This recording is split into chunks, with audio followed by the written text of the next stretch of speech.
Goldfinch. Love it, hate it, buy it, sell it. That's what we're going to talk about. You might want to see till the end because I'm going to give my honest opinion on this.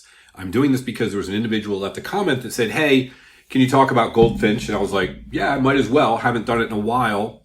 Actually, I haven't done it at all. What I meant to say was I purchased some a while ago and might as well now that I, over time, have moved around some of my assets, sold some of the different crypto and bought others. I still hold on to this one, so we're going to talk about that. This is crypto for the rest of us. Tip, tool, coin analysis 6 days a week, sometimes HBAR, ICP later in the day. We're going to talk about what the crypto does, the company itself, the individuals, the token, and then we'll get into price predictions. It's on CoinMarketCap in the category of real-world asset tokens. That makes complete sense. It's around 400 and something. May not even be on your radar. Goldfinch, GFI. It should also, in my opinion, be in DeFi category. It's not, but it is. So let's talk about that. It's in DeFi because it facilitates decentralized lending and borrowing. Essentially what's happening here with Goldfinch. There's lending of money. There's borrowing of money. Real world assets. This is what makes it really interesting because it connects crypto capital with real world borrowers, enabling investments into tangible non-crypto assets. So that's what we're going to talk about. If we look at Goldfinch here, under their about on CoinMarketCap, we'll look at their site in a second. Global credit protocol that offers sustainable, high quality stablecoin yields. So you as an investor are trying to get a yield on your stablecoins. And they're generated by real world economic activity. Okay, now what's interesting is GFI is an Ethereum token that governs Goldfinch, which ultimately aims to make DeFi lending more accessible by enabling loans that can use both on and off-chain collateral. That's the key. That's why I purchased it. If you think about when the internet first came about, you would have plenty of businesses that popped up as internet-only businesses. Then, of course, over time, as we all know, there are internet-only businesses, but of course, there are many that are a hybrid. You can go to the Petco store, walk in and buy something for your pet. You can go online to Petco. So, in essence, that's sort of what's happening here. It's a bad analogy, I know. That's because, I should say, big dumb animal, don't do what I say, informational purposes only.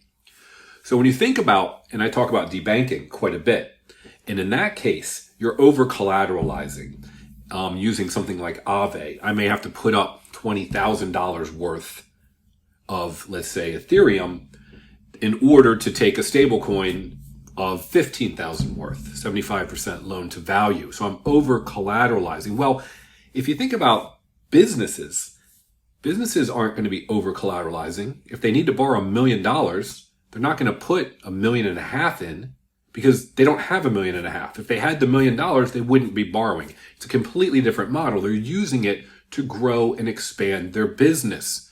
Okay, so in that case, it doesn't really make sense for them to be over-collateralizing any type of loan. That's what they're taking advantage of, or that's what they've started to put together. So if you go to their documentation, they talk about, and they have the introduction, but I'm going to skip right to 3 different things, which are the 3 different individuals, if you will, or actors within this protocol. You've got the investors, you've got the borrowers, and then you have the auditors. As an individual, I go to Aave, I over-collateralize. Now, what does that get me? Well, it gets me the fact that I can take out a stablecoin loan and I don't have to go through any approval process, right? There's no income verification. There's no nothing. I have over-collateralized it, and so I just take my stablecoin or whatever it is I'm borrowing. In this case, you have people that want to lend money and receive a good return. So they're willing to lend to these businesses that might not be able to get money elsewhere, so they might pay a little bit of a higher yield. But who's making sure that those businesses aren't complete BS? So there is a method, the auditors, if you will, or Goldfinch, at the moment, who's providing the barrier to say, okay, let's take a look at these potential borrowers before we allow them on the protocol. They're not collateralizing with crypto at all. This is what's interesting. They're collateralizing with off-chain assets. Could be anything. Could be a building that they own. You name it. But there is collateral. So unlike an Aave, where all of the collateral and the borrowing is all on chain in terms of on-chain assets like crypto, they're allowing to put real world assets on chain as your collateral. Okay. So if you take a look at their website, this is really interesting. Real yields from real companies. As you scroll down, you'll see some of the different deals that they've done. You essentially have two levels as an investor. You can go in and say, oh, I want to get into this. Think of them as funds or ETFs. I'm interested in this one.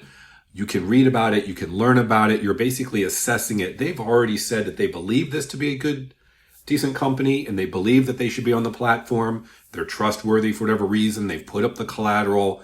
Now you do your evaluation and decide which one you might want to get into. You can go into that specific investment, or you can diversify let's call it the second level of investment, where you're basically just putting your money into a pool, and then they are divvying it out to a bunch of these different companies. So within that pool might be 10 companies. So you're diversifying across those. And at the moment, that's the only one they have available. So when you go into the app, you'll see what's available. They've got 24 closed deals. You can read about those. They only have one available at the moment, and that is one of their pool deals. So let's click into it, because here's what's interesting. The senior pool gives liquidity providers exposure to a variety of borrowers in the protocol. All right. Now, you'll notice here on the side, they say pool assets at 48 million. As you scroll down, you can actually see who's been repaying and when they repaid. But more importantly, if you look down here, you can see the current distribution. There's 9 portfolio loans. So there's 9 different companies borrowing money out of this pool. They actually have a loss rate, 14.55. Why? But if you look down here, there's actually a defaulted loan, and there's a late loan. Now over here on the right, it says what the variable APY is. And if you look at the APY, they say expected interest excludes future interest from loans that are in default. So they're taking into account, that doesn't mean someone else might default, but they're taking into account the fact that this one already defaulted. So before they defaulted and before that was late, this APY was probably a little larger. So that's what's available at the moment. So now you can see that this is a way to try to achieve a higher yield by, let's say, getting into more risky type loans, but they're trying to negate that they are doing the due diligence, and soon the auditors will be doing the due diligence as to whether or not these particular companies can get into the pool. Another thing that they talk about, which I find interesting, let's see here, is very important. Well, why wouldn't these people just, of course, borrow money and run away? Well, one, it's a valid business. Two, they've put up off-chain assets as their collateral. And then they talk about the fact that essentially this is all on-chain. So if this is a valid business that's been around for a while and their information's on-chain, then the fact that they defaulted or they were late on payments is going to be part of their on-chain credit report, if you will. And there are very valid businesses. If you look down here, they talk about some of the ones, proven borrowers, proven success. They talk about the various companies. This particular one, Southeast Asian Series C FinTech, they've got 700 employees. They've talked about who they got money from. They've got various case studies. But what they're trying to do is open up this market of you being able to lend to businesses, and there being incentives for them to, of course, pay back their loans like in any other case, but there might be some of them that default. Okay, who started this? Real quick, looked into it. 2 individuals that started it, Mike Saul and Blake West. Just looked about Mike Saul. There's a YouTube video. It's actually just like a podcast, but they're interviewing him for about an hour and he talks about it. If you looked at his LinkedIn page, Mike Saul, co-founder at Goldfinch and now Haran Finance. What is Haran Finance? This is something that they just put out some PR on. Another finance company built on Goldfinch, and it goes into what they do. And so he's building yet another one, but on top of Goldfinch. Who backed them? Andreessen Horowitz. That's a great one. Coinbase Ventures. And you might notice some of these others. So they have decent backing. What is actually locked up? Well, they were talking about that pool of about 60 million. It says their GFI total value locked is only at 2.7 million. Not a lot of activity. Currently just one pool. I consider them to be a little ahead of their time. Well, what does that mean for a current bull run? Right now, they're a little around $2. They peaked this year about 5.5. If we go into their token unlocks, it shows you that there are no cliffs. They're only about 25%. Let's go back and take a look. Yeah, 25% of the circulating supply. So out of the total supply of 114 million, they're about 30 million, but there are no big cliffs. Linear unlocks, 3 of them coming up, and not for a lot. The next one here is October 9th. It's not a huge amount of tokens and therefore overall capital. They're fully diluted, $250 million, 250 million, circulating 64 million market cap. Very low market cap. Could be because they don't have a lot going on at the moment, but they have successfully executed their business model. And I personally think they're way ahead of the curve. Okay, that being said, what do I think is going to happen in this next bull run? And is this something you should consider investing in?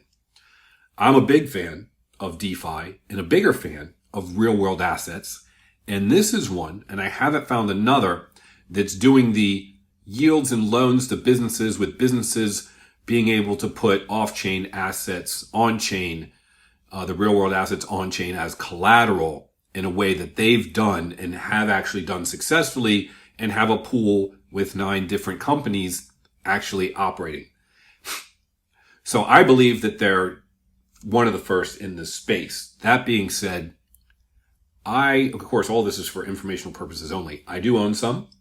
I don't expect this to do all that well. I think there are many other cryptos that you can invest in the next 6 to 12 months. I should say that. When I say I don't expect it to outperform the market in this next bull run, however long that may be, 6, 12 months.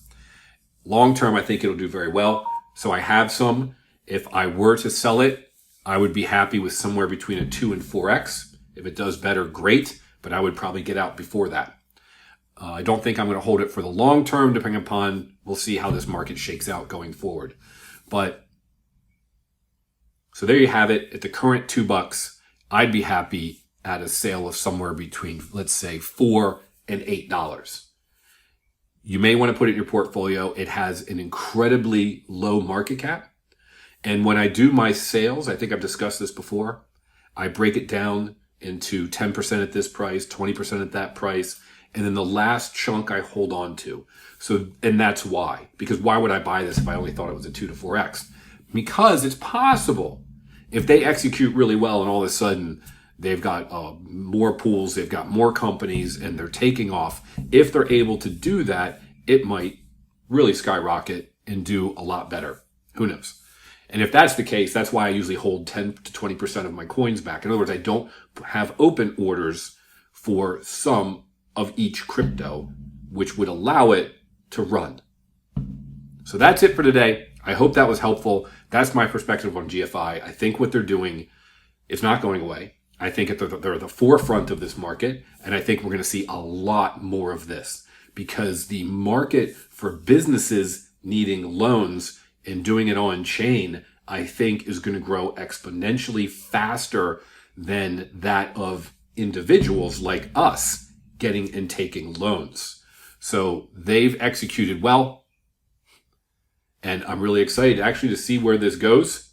But if you're thinking this is going to perform as well as some other DeFi or AI, I don't think it will in this bull run. That's my perspective. Have a great day. Thanks for watching. I hope we can all make generational wealth with crypto.